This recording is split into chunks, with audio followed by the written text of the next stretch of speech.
KLEK 102.5 forecast. And this weather forecast is brought to you by some web hosting and domain names at ozsome.com. Good morning weather forecast. Mostly sunny skies. Temperatures in the low to mid 40s today. A north wind 10 to 15. Mostly clear tonight. Mid 20s. Light winds expected. Tuesday mostly sunny, about 40 to 45. It'll be breezy to windy Wednesday. Mostly sunny in the low to mid 50s. Jonesboro's community radio station. We're KLEK 102.5 FM. From Feature Story News in London, I'm Ollie Barrett. EU ministers have agreed negotiating guidelines on a transition period as Britain leaves the bloc. The European Commission says it's ready to respond swiftly and appropriately to any restrictive trade measures imposed by the US. Germany's government is criticising tests funded by German car makers which saw animals and humans reportedly inhaling diesel exhaust fumes. And an army base close to a military academy in Kabul's been attacked. It's 9:01. KLEK LP Jonesboro, the voice of Arkansas Minority Advocacy Council. It's now time for Community Conversations, a program focusing on the people working to make the Jonesboro community a better place, while offering viewpoints from all sides of the issues. The views expressed in this program are those of the participants and do not necessarily reflect the views of KLEK 102.5 FM, the voice of Arkansas Minority Advocacy Council, or our underwriters or sponsors. Good morning, everyone, and happy Monday to you. I hope that everyone is having a great start to their day. It's not as chilly, so I'm loving this winter weather today. So without further ado, you're tuned in to Community Conversations on KLEK 102.5 FM. I'm your host, Kabila Harden, and my special guest today is Dr. William Rick Stripling from Arkansas State University. He serves as the Vice Chancellor for Student Affairs, also Associate Professor for Educational Leadership at Arkansas State University. So we're going to get more into what he does on a day-to-day basis at Arkansas State University. We know that he works, very closely with the students, and he has had a hand in some major developments on campus and around, and even the New Mexico, well, I say new, it's new to me, the A-State Mexico campus. So good morning, Dr. Stripling. Yes, good morning to you. I'm so happy to have you in the studio. We've had Dr. Danfus, and we finally got you in here. I don't know that. That's a hard act to follow. I tell you right off the bat. I should have come before him. Oh no, I'm sure you're going to do wonderful. Yeah. All right, so let's get right into how long have you been with Arkansas State University? Well, that is clearly a historical question. I've been there a long time. Actually, I think finished somewhere in the 38 years. 38 years. I know. It's even hard for me to fathom that idea. Having been a person who originally, when I went there, was actually just going to stay a year. Yeah, it was. I had been living in Florida. Had gone as an undergraduate, and when I first came back here. In 77, there was a real bad snow, and I just said, I just don't know that I can handle this much. And so, but things have evolved from the time once I started, and have evolved over the years. And all of a sudden, you turn around, and where did the time go? It's been 10 years, and then it's been 20 years. Yeah, I know.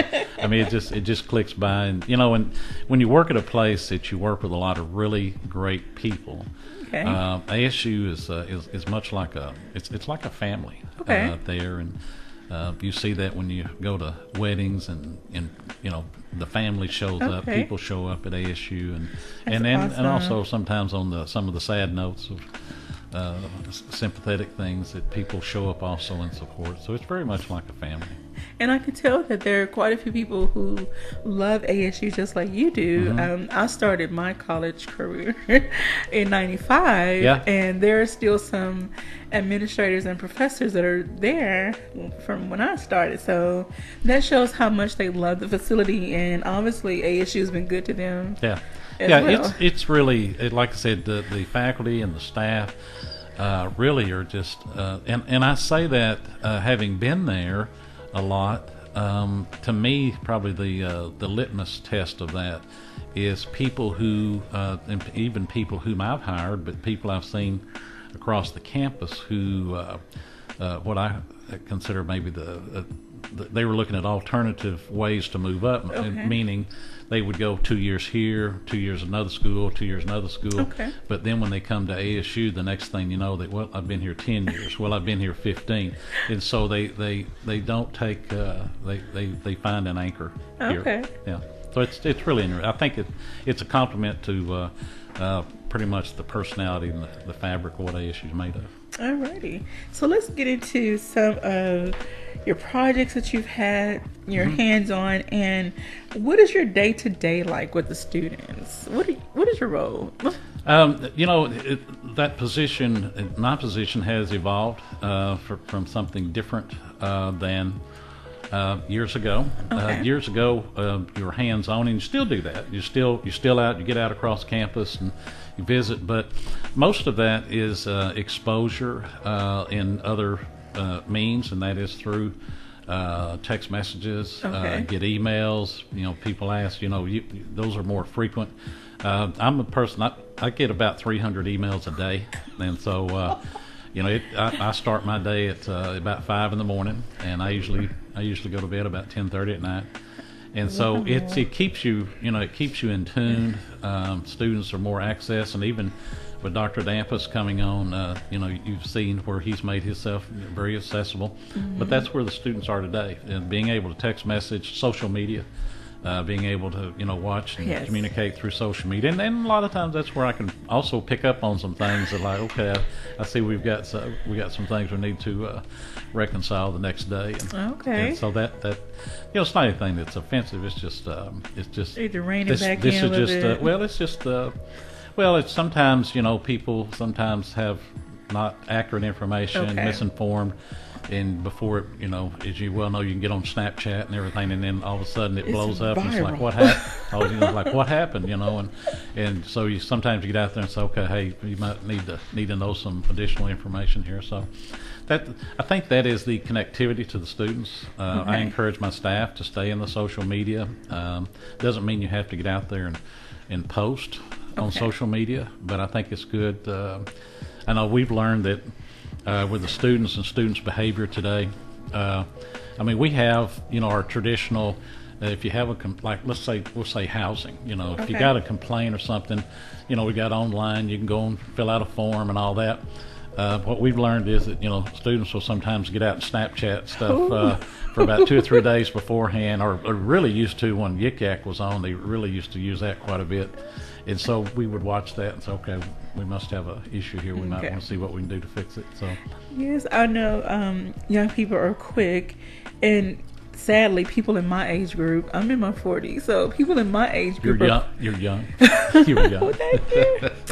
People are quick to jump to social media and just rant and blast. Oh yeah. And we see that from time to time, and there's not an issue with that, except when you look and say, wait a minute, somebody has not told this person the full story. Okay. And you want to, sometimes it's really, you want to reach out to them so that, like, you don't want to get out there too far, and you may embarrass yourself when the real news comes around. Okay. And so, that kind of thing. So we do a lot of that from time to time. But, it doesn't happen. Our students really, the students we have are really good students. But to me, it's more of a barometer when we have something.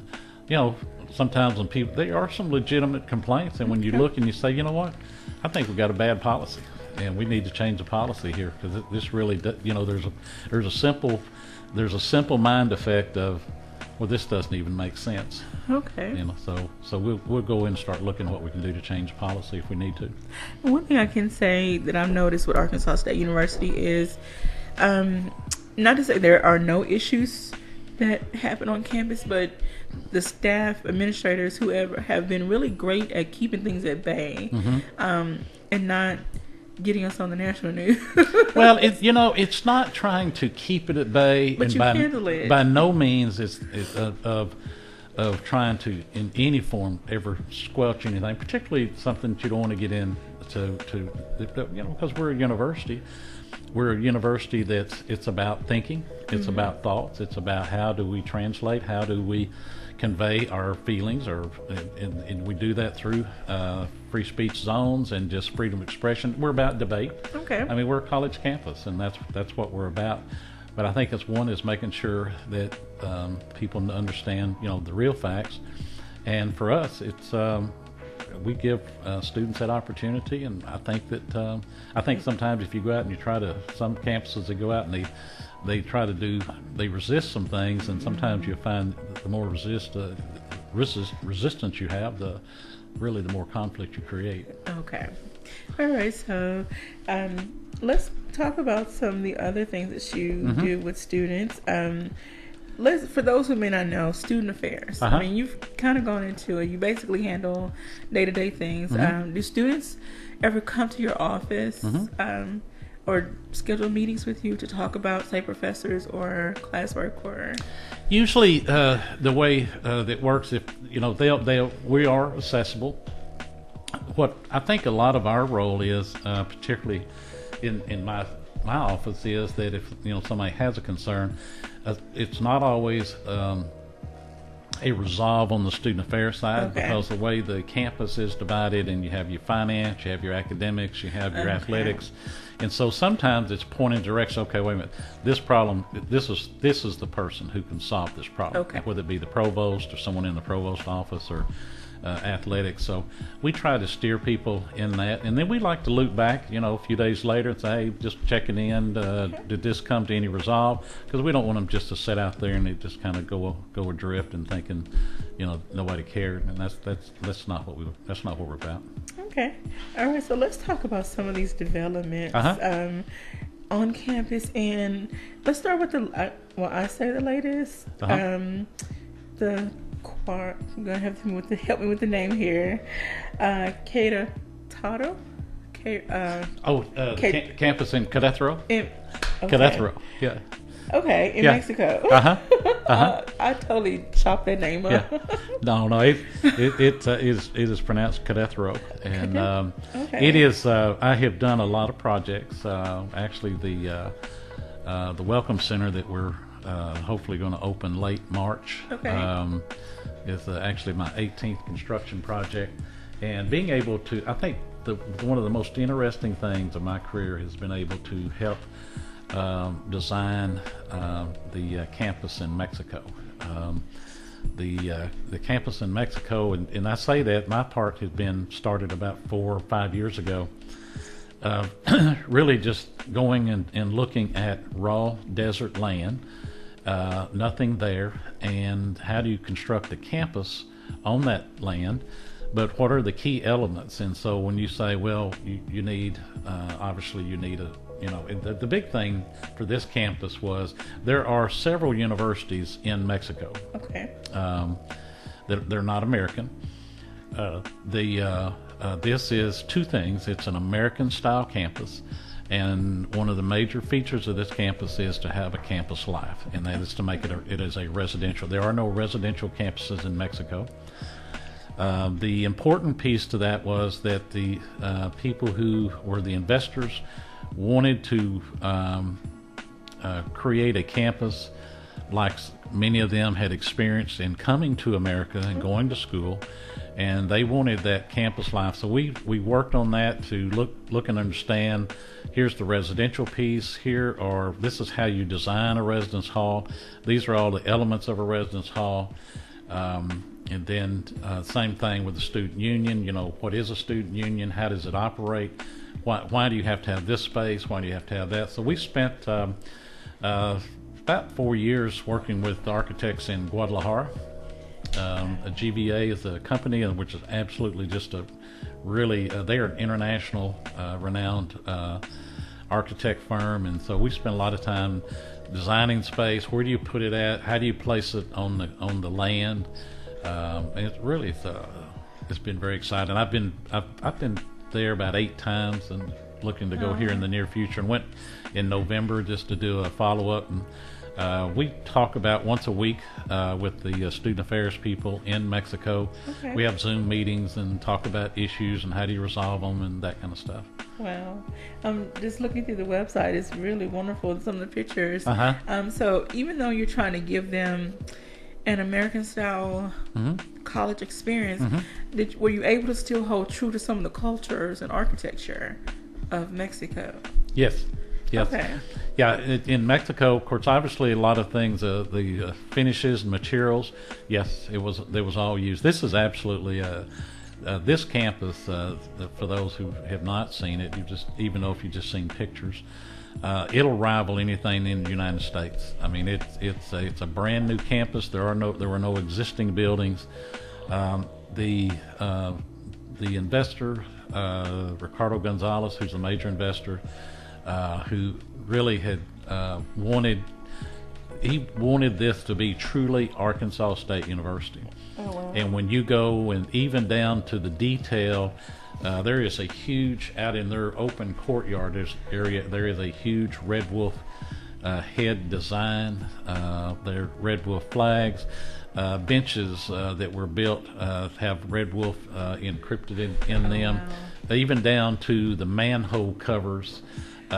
It has a Red Wolf on top of it, and so it's very, very traditional. They've created an intramural activity area with a full-fledged football, even with a turf on it. So I mean, it's really exciting. And matter of fact, just this morning, there's a lady that was visiting town who was one of my former students 2 years ago, who worked with the campus. Fernanda Parada was here, and she, we were talking about the campus and its development, and it's really, it is designed to expand over the next 5 years, and to enroll as it grows, to expand and to add to 4,000 to 5,000 students. Oh my gosh, that is amazing. Wow. I'm looking forward to seeing more develop, more students come to the campus. And it's great. And students are, it's surprising. The students are coming from all over. They're some of them, many of them from Mexico.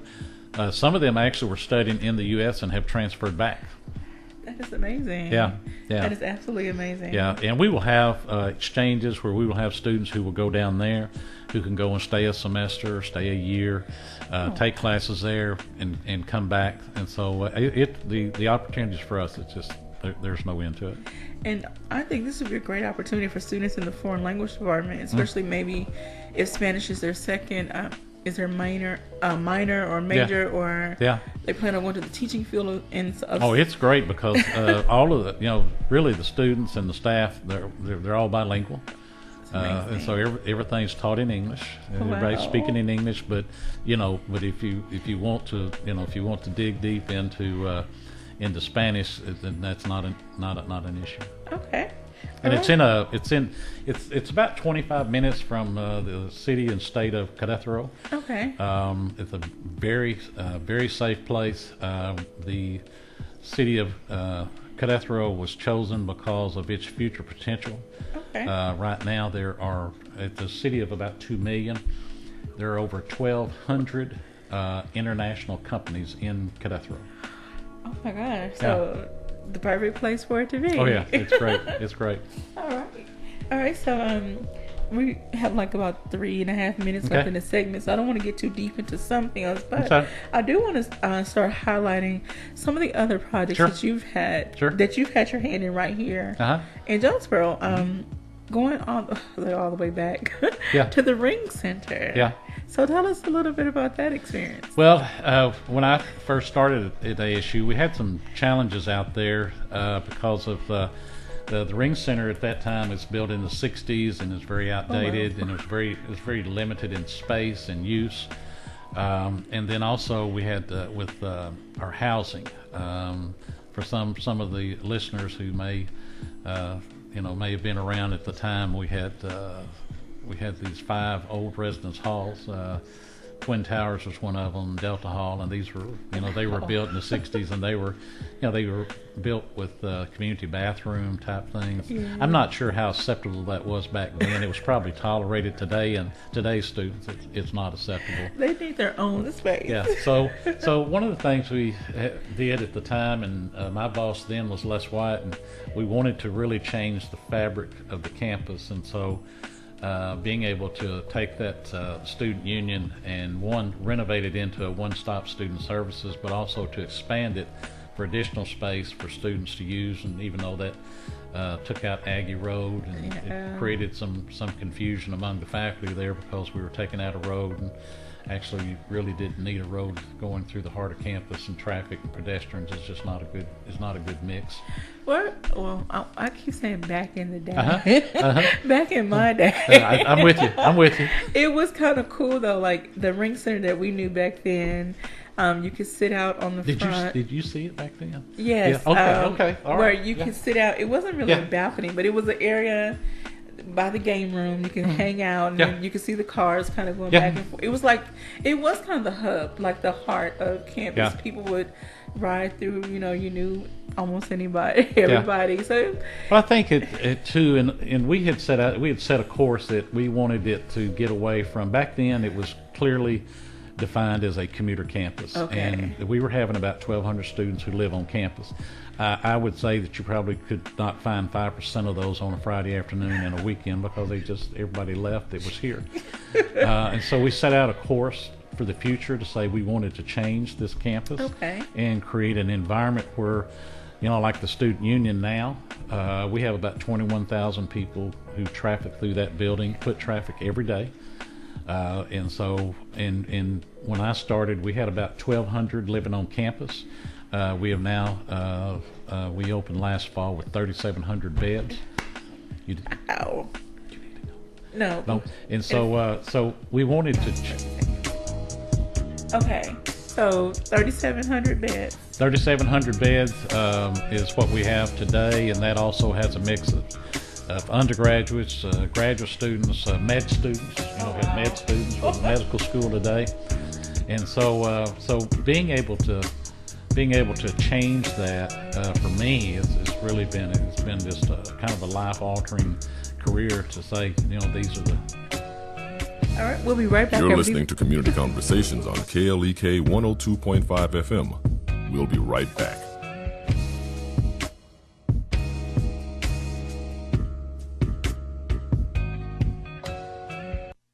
Husbands, do you know what your wife really wants? I'm Mark Merrill with today's Family Minute. We all want to be the best husband we can be, but it's not easy. Why? Well, women are different. Their desires and their ways of communicating are often not like our own. Here are 5 things wives wish their husbands knew. First, that women desire appreciation. Wives want to feel valued, and being a mom is hard work, so never take them for granted. Second, that wives desire attention. So in a world where phones, television, and other technology are shouting out for our time and distracting us, show your spouse she is still your number one by giving her your full attention when you're together. For more things wives wish their husbands knew, check out my blog at markmerrill.com. Remember, your family first. Family Minute is made possible by the Kappa Nu Omega chapter of Alpha Kappa Alpha Sorority Incorporated, a non-profit organization committed to service to all mankind. Kappa Nu Omega Alpha Kappa Alpha on Facebook and KNOMEGA1908.com. Danny Ford, owner of Glen Sain Motors in Paragould, strongly believes in the values of family and hard work with a commitment to the men and women of the U.S. Armed Forces who keep America free, providing sales and servicing of Chevys, GMCs, Buicks, and Cadillacs, located at 6345 Highway 49 in Paragould. 870-565-4358. Details at glensainparagould.com and at klekfm.org. God bless our troops. KLEK thanks CJ Pepper and the staff of Life Strategies Counseling Incorporated for helping people through hard times in life such as depression, family issues, stress, abuse, and more. They offer counseling and therapy for all ages, individuals, families, and groups. They are located at 1217 Stone Street. Phone number 1-866-972-1268 or online at lscihelp.com. And now back to Community Conversations on KLEK 102.5 FM. All right, welcome back to Community Conversations on KLEK 102.5 FM. I'm your host, Quabila Hardin, and my special guest is Dr. William or Rick Stripling from Arkansas State University. We have been talking a little bit about some things around campus. We talked about the Mexico campus, and so if you have a chance to go to I think if you type in A-State Mexico, there's a link to the website, and you can look around and see what all they have to offer, and some beautiful pictures of the campus. Okay, so now we're going to move into talking about some of the before we went to break, we're talking about the housing on campus and how the numbers of on-campus students have really grown. And that was our vision. That was our goal, to change the campus to a residential campus. And so with that, when I was started in the vice chancellor position, we were running about 1,200 living on campus. And so over time, we were able to move that up to, like I said, this fall we started out with 3,700 beds. Wow. And so and it really does, when you're on the campus, you see a lot of students, you go to the cafeteria.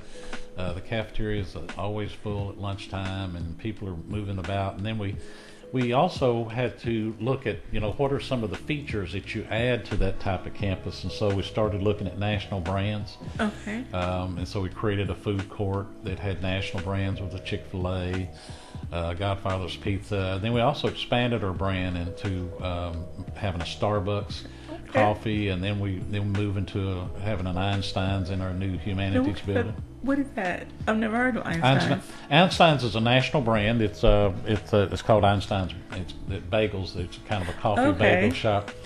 But we saw there was some space in the development of the new humanities building that we could create a really great place for gatherings, people having discussion between campuses, having a visit with an instructor in an open space. And so it just created an environment there that's been very, very welcoming, very much a part of that. And then as we began looking, then all of these pretty much were done with increases in fees. So, I mean, there were some associated costs, but any of those things in my area, we did not do without support of the students. If we didn't have the support of students, then the need was not there. And we did that even as recent in the last 2 years with the SAC building that we have that we use a lot for intramurals in the wintertime. Athletics use it as well. And so we really try to create that feel of a campus that's very inviting. We know that if we can get you here for a campus visit, and if you've not ever been here, 8 out of 10, we'll get you. And so if the campus, so we started out, we knew that we were going to obviously we were going to owe money. We were going to do bond issues. These things do not come cheap.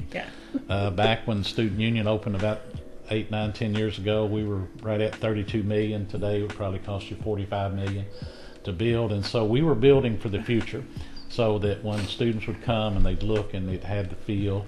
And then about 5 years ago, we did a fee to do a rec center.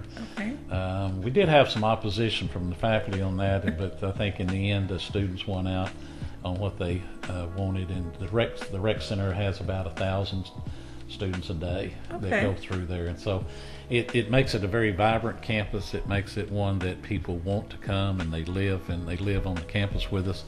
They can engage with faculty after class, and it's just really a good feel.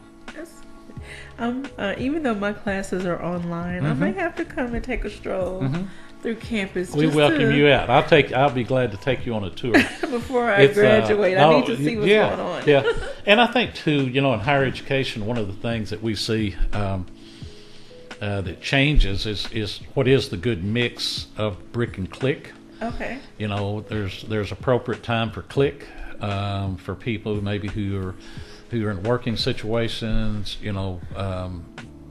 Being able to just drop your job and go full time and all that. But finding that hybrid out there with the brick and click, because it's just the new way of higher ed nowadays of how you mix that and make it work. I do want to give a shout out to the academic partnership. They really make you feel welcome for online students. They make us feel like we are still a part of the ASU family. So shout out to them. No, academic partners has really been a good. A lot of people don't necessarily understand it. Academic partners it's really more of a marketing group for us that markets us. They also help in facilitating the process, but the core of the classwork is always left to the faculty. Okay. Faculty have the full control of that. They have the full control of the content, the syllabus, and they have all of that. It's what wraps around that gets you interested and gets you engaged in it is where academic partners comes in. I've had some really great professors since I've been working on my degree, and I was excited to see on your resume that you also have a bachelor's degree in sociology. I do. It's a double major in psychology and sociology. I tell you, it's one of those things. I think to me what's paramount about a college education is sometimes people have a tendency to link it to something that's almost like technical. Okay. In other words, if I've gone out and I've got a technical education, technical meaning maybe if it's in one of those things where you're welding or you're working, in other words, I get trained in this, I do this. Okay. What you get exposure to in higher ed doesn't mean that you are a sociologist or a social worker. But I think that the education for me, the psychology and the sociology part, really helps me understand the fabric of the students and where they come from, and also the dynamics of what the psychology part of. Okay, why do they think this way? And I do a lot. There's a master's program that I'm very active in, and I do a lot of work with that master's program. But it's what they call college student personnel, and it's understanding student behavior, and so that when you go and if you change housing and a housing mix and the dynamics of what you do, you do it based on a theoretical model, so that you're not out there like, well, let's just try this. Well, you have to be careful when you have a $14 million operation. Just trying something is not always a good thing. It's kind of like if Coke goes out and changes a formula, all of a sudden the brand just falls apart. So you have to be very careful to how you design that and what you put together. Alrighty, so in our this segment, I want to get more into some more projects that you had your hand in, and one of the, I guess also latest on campus was the new student housing, the Circle, dedicated to members that were professors at Arkansas State University. So please tell us more about that. I know that was like a huge deal. Like, it was amazing for that to come to Arkansas State. It's one of those things that we're needing to expand our housing. And with NYIT coming on, we wanted to be good partners and also have housing available for the med students to be right there on campus. And so my folks, Patrick Dixon over in my residence life, who's my director of residence life, he had been telling me, said, in our software program called STARIS in housing, we're going to have to put a name in this so that when we start signing people up, we have to or we're going to have to make up some fictitious name. So he kept telling me, and I kept like, and I don't know. One day I was coming. There's just sometimes in life you have things that just strike you. And so one day coming to work, every day I come over the overpass. The way I come to work, I come over the new overpass there in the core of the campus, and they just had formed the foundation, okay. and they were framing up, and I, it just hit me, and I said, there are 4 buildings. Interesting. So I got into work, and long-term friend and colleague Lonnie Williams and I went in, and I said, Lonnie, I said, in the early days, I said, in that what they call academic circle, mm-hmm. I said, I know Calvin Smith lived there. I know Herman Strickland lived there, Wilbur Gaines, and Mossy Richmond. And Mossy Richmond was my boss for 17 years, and just like a dad to me. I wouldn't be here today. I wouldn't have my doctorate today if it hadn't been for him. Oh wow! I mean, he was he guided me through that process, and he just really. And I was getting my doctorate at Southern Illinois University, and he got me through, and he just really. And I had been long-term friends with the family and stuff. But anyway, so we were talking and said, there were no other families. I said, no, it's just that. I mean, there were others, but they were the 4. Okay. I said, we got 4 buildings. We need to do something. And so talked with Chuck Welch, our president of the system at the time, and I think when I floated the idea, the bottom line is it fit. Okay. There was no reservation. There was no hesitation. Everybody said, you know what, that is very appropriate for a university. And so we're very proud of that. The fact that they always referred to the circle. Okay. And I had in the earlier years I had been over at Mossy Richmond's house with his wife Velner, and they would invite Herman Strickland, Calvin Smith, and Wilbur Gaines over, and we would stay there till late at night. so sometimes 4 or 5 o'clock, but they had embraced me and that was in my earlier days at ASU, and they had embraced me as a friend, and it just it was just the right thing. But I think, and so being able to take that and name each one after a family there, I think it to me as a university employee and for the university, it makes a statement that you understand and you treasure those who come before you. You treasure the work. You treasure their endurance. Because if you listen to their stories that they have, some I never heard myself as much as I've been around the families, and only until recently when we started putting this together, some of the stories in it, and it's quite frankly, it's really it's very heartfelt. I got a chance to do an interview with the gentleman that actually, I'm guessing it was part of it wasn't intended to be a book, it was just part of his dissertation. Yeah.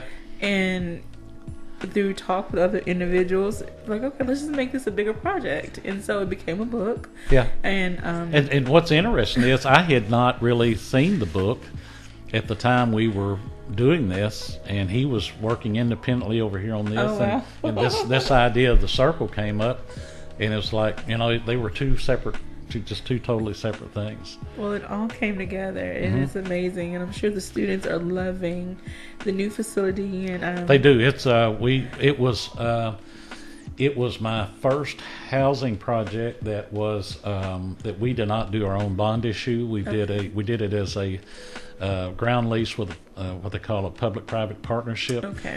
With Zimmer Development out of North Carolina, and they were in town doing some things, and just met up with them, and the longer we talked, the more we could just make it. It was to be. Kismet. Yeah.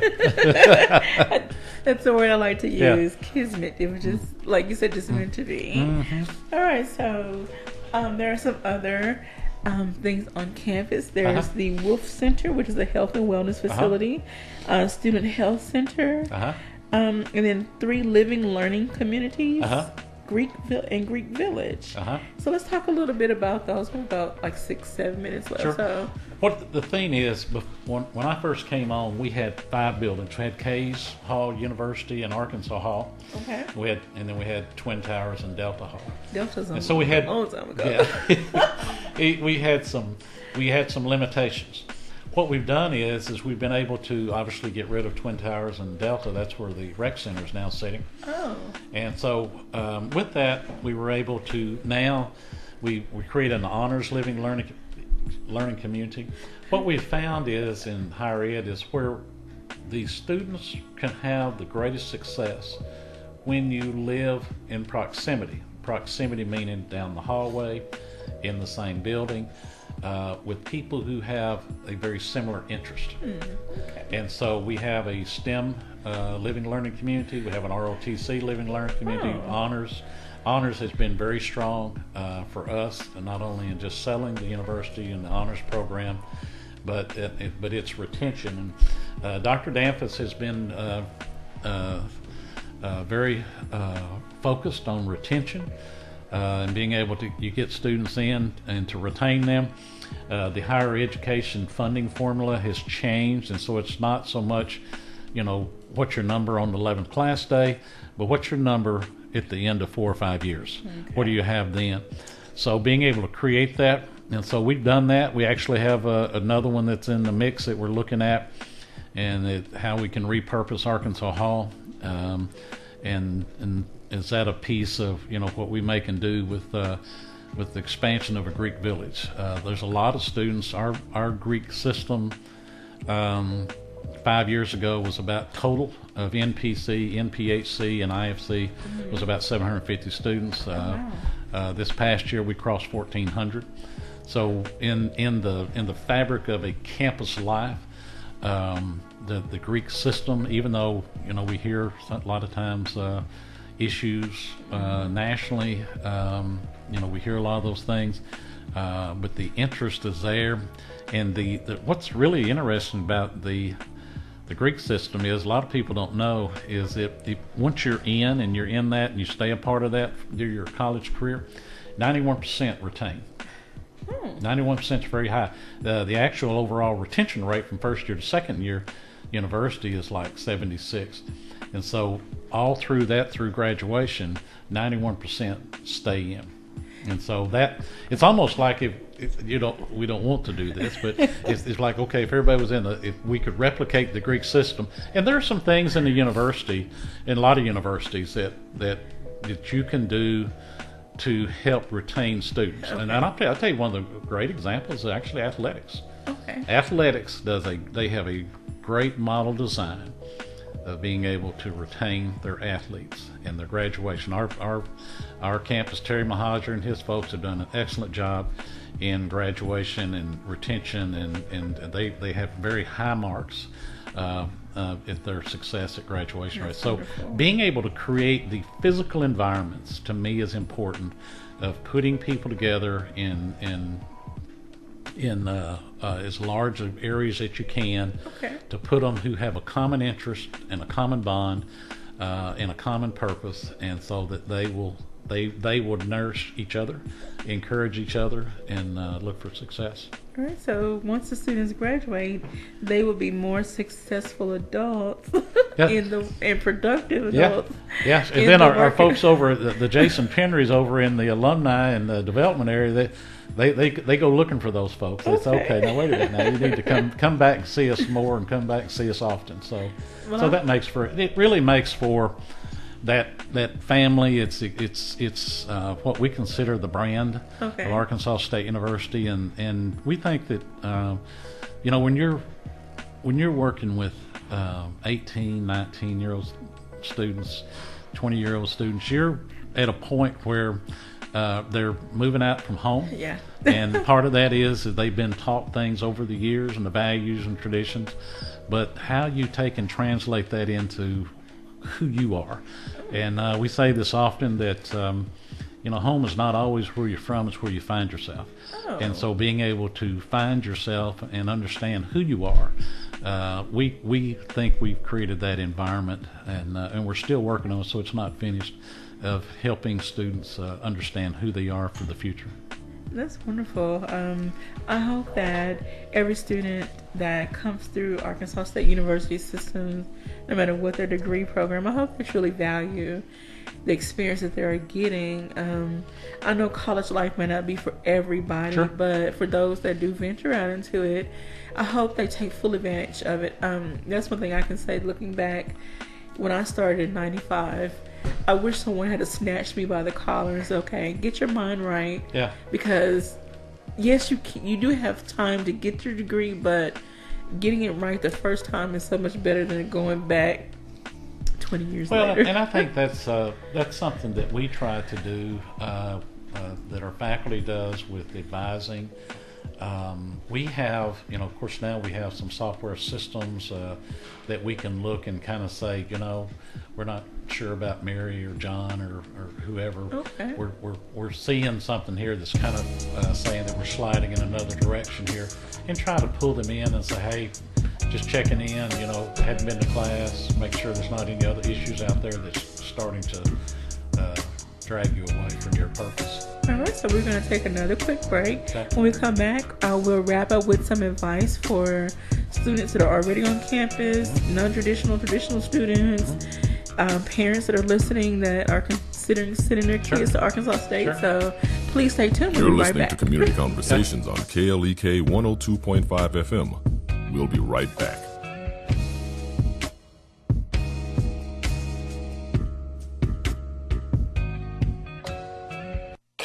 We're back with Money Matters. I'm Alfred Edmond Jr. An astounding 7 in 10 prepaid cards are not fully disclosing their fees to consumers, according to new research from creditcards.com. The study reviewed the fees printed on the packaging of 10 widely available prepaid cards sold at big retailers, drugstores, and payday lenders. Only 3 of the 10 cards analyzed met the proposed disclosure guidelines set forth by the U.S. Consumer Financial Protection Bureau. Payday lenders, Ace Cash Express, and Speedy Cash were the biggest offenders in terms of not disclosing fees. In fact, their cards would offer without any fee disclosures unless specifically requested. Knowing the details for cards' fee structures can make a big difference in terms of monthly expense, the real cost of using the card. I'm Alfred Edmond Jr. for Money Matters, a product of American Urban Radio Networks. Money Matters is made possible by the Jonesboro Alumni Chapter of Delta Sigma Theta Sorority Incorporated, a nonprofit organization dedicated to uncompromising commitment to communities, service, leadership, empowerment. www.jonesboroalumnidst.org. Money Matters is brought to you by Bancorp South, offering checking, savings, loans, credit cards, and wealth management. 5 locations in Jonesboro to serve you. www.bancorpsouth.com or 870-972-9800. For almost 3 years, KLEK 102.5 FM has brought you the music you love on your radio, on your computer, and on your phone.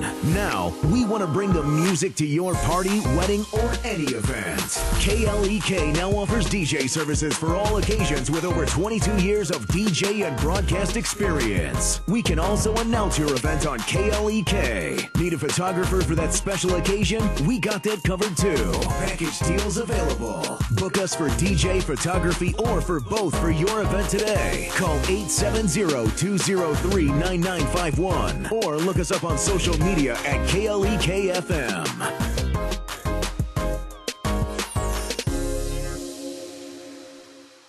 Karaoke and photo booths with a custom design of your event are also available. Meineke of Jonesboro is now Starks Auto Service, a full-service auto repair and vehicle maintenance center, offering engine and transmission repair, brake service, tires, oil changes, and more, performed by ASE certified mechanics. The all-new Starks Auto Service, 2813 South Caraway Road in Jonesboro, 870-204-7112. Starks Auto Service, Jonesboro.com.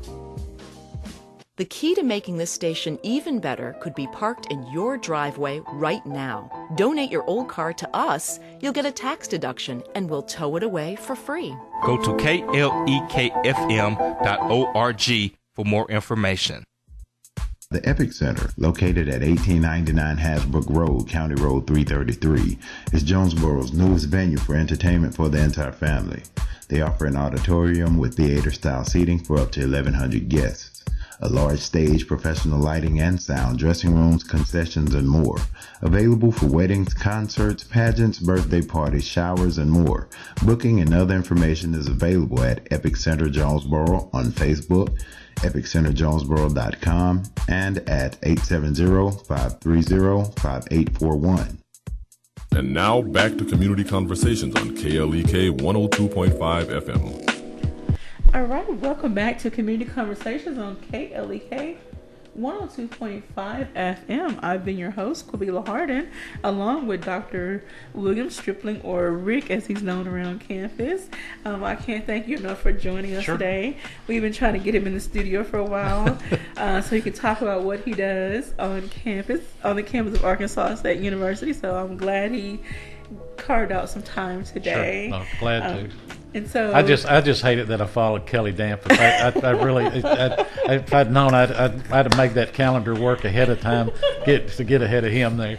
Because he's really, particularly out there with the students, he's really getting out there and staying in touch and with the students. And he has, when I say hit the ground running, him and Maple have hit the ground. Oh yeah.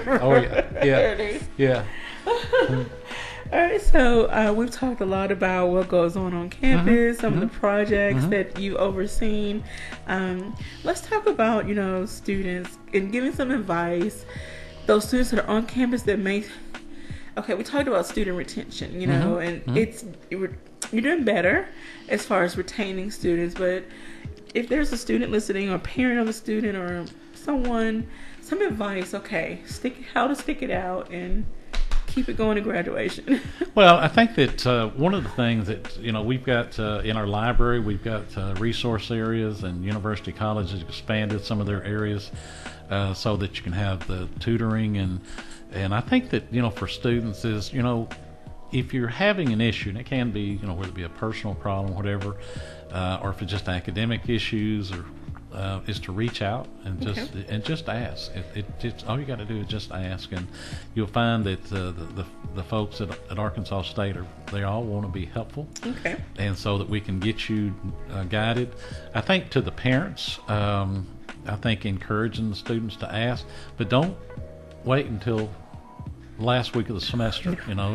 Sometimes at that point, particularly on the academic side, sometimes recovery from that can be very challenging if you wait to the end, and always there's some fundamental basics. You simply go to class. In what else you do, you go to class. That's right. You just go to class, and it keeps you up, and you have to really avoid maybe missing a class here, next thing you know, you've missed 2 or 3 days, you've missed a week. You've missed a lot. You've missed a lot, and all of a sudden the recovery is just really, really a challenge. And it affects the bigger picture, affects your financial aid, it affects the next semester, how do you pay for it.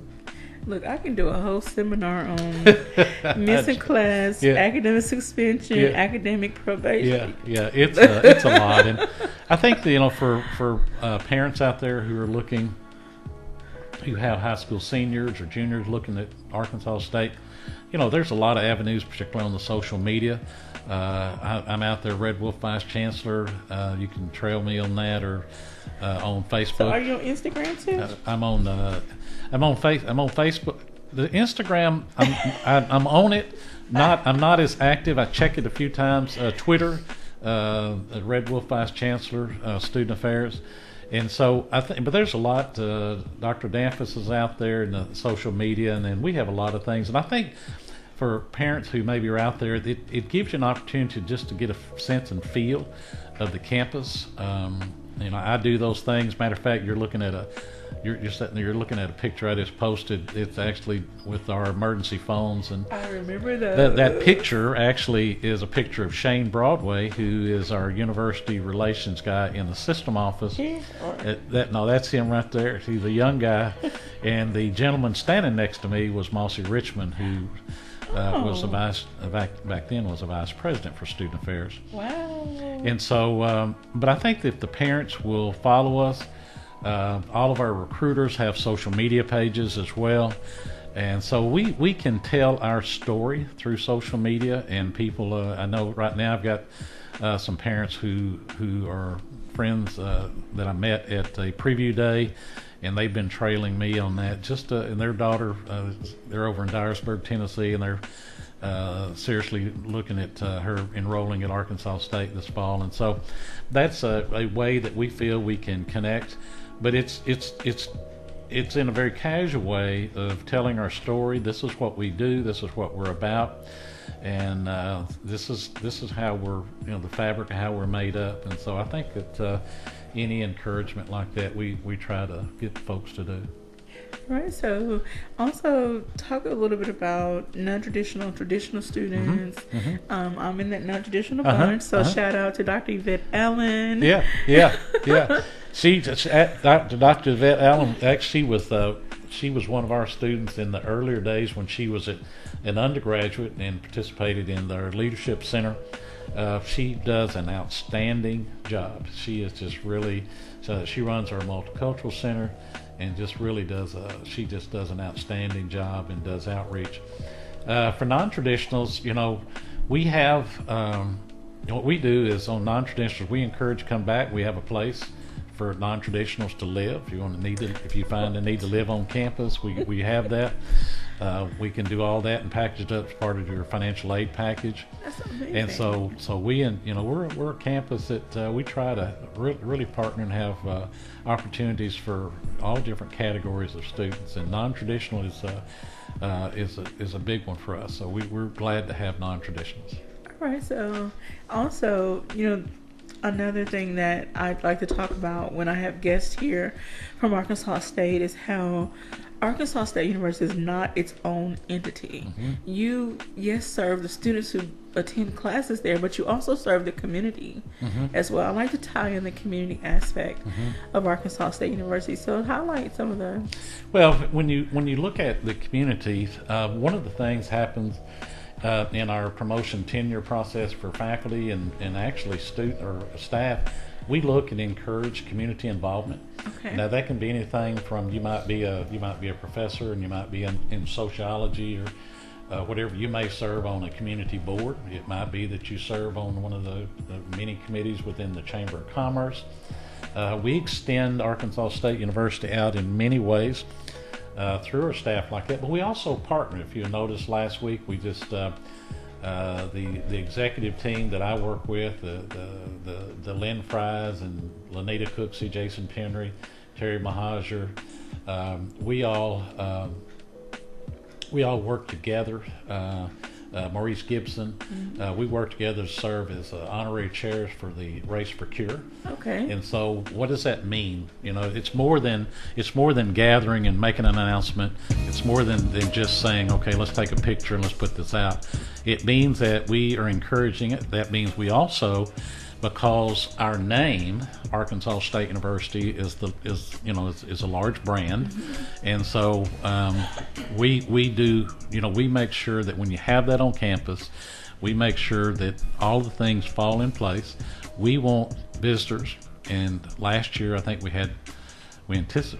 our goal was 2,000. I think we had 4,000 people show up. Many of those people would probably not ever been to the campus, so we want them to have a good experience as they come to the campus, and they were at the stadium. So we do all the things we can so that you have a good experience. So we connect to the community in multiple ways throughout any given year, and it's really important for us. All right, and there are also lots of different things going on.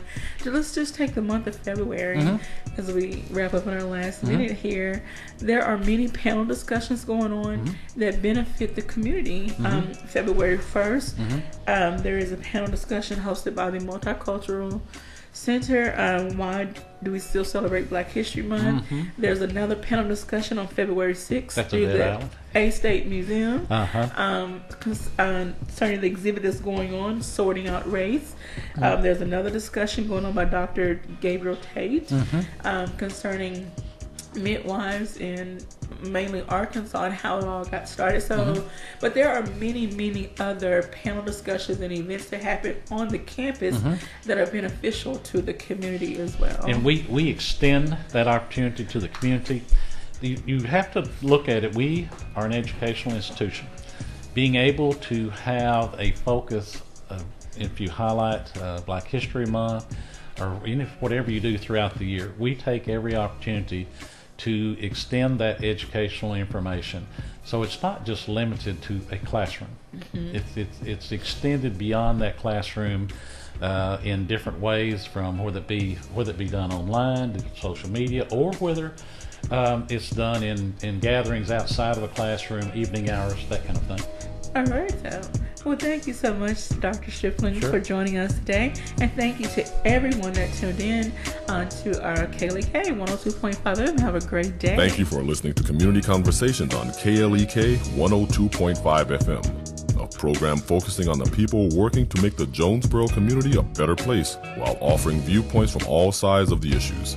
The views expressed in this program are those of the participants and do not necessarily reflect the views of KLEK 102.5 FM.